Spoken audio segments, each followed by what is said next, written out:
इस बार राज्योत्सव को रजत महोत्सव के रूप में मनाया जाने वाला है, जिसमें प्रधानमंत्री नरेंद्र मोदी शामिल होते नजर आएंगे। साथ ही इसके अलावा अलग अलग कार्यक्रम भी आयोजित किए गए, जिसमें प्रधानमंत्री नरेंद्र मोदी इसका शुभारंभ करते नजर आएंगे। साथ ही जो विधानसभा का नया भवन जो बना हुआ है, उसका भी शुभारंभ प्रधानमंत्री नरेंद्र मोदी द्वारा किया जाएगा। इसकी जानकारी डिप्टी सीएम अनुज साव ने दी। देखिए क्या कहा उन्होंने। छत्तीसगढ़ का रजत जयंती वर्ष है। छत्तीसगढ़ के निर्माण को 25 साल पूरे होने वाले हैं। ये 25 साल उपलब्धियों भरा रहा है।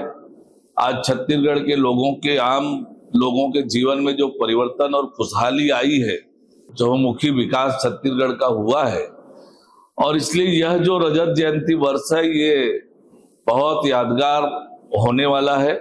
और इसलिए इस बार राज्योत्सव को व्यापक रूप से सरकार मना रही है। राज्य में 5 दिन का राज्योत्सव है और जिलों में 3 दिन का राज्योत्सव है। राज्योत्सव का शुभारंभ देश के प्रधानमंत्री माननीय नरेंद्र मोदी जी करने वाले हैं। अलग अलग कार्यक्रमों में वे शामिल होने वाले हैं।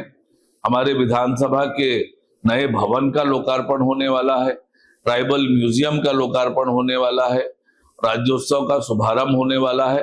तो निश्चित रूप से व्यापक रूप से इसकी तैयारियां चल रही है।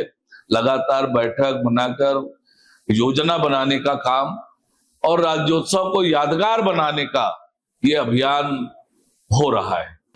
इसके अलावा अरुण साव ने बिहार चुनाव को लेकर कहा कि महागठबंधन के हालात खराब है, वोटों की चोरी खरीदी बिक्री हो रही है, इसके आरोप लग रहे हैं। इसके अलावा उन्होंने कहा कि महागठबंधन पूर्ण रूप से बिहार चुनाव जीतने के लायक नहीं है। देखिए क्या कहा उन्होंने, आप भी सुनिए।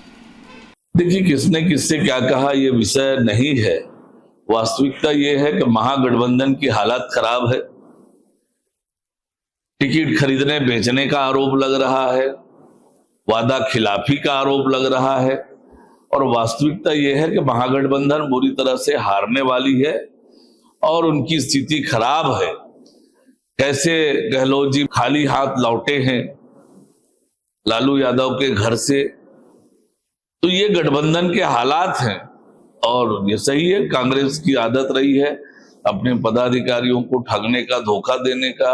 जो जनता को ठग देते हैं, धोखा देते हैं, वो अपने कार्यकर्ताओं को ठगने और धोखा देने में तनिक भी देरी कहां से लगाएंगे।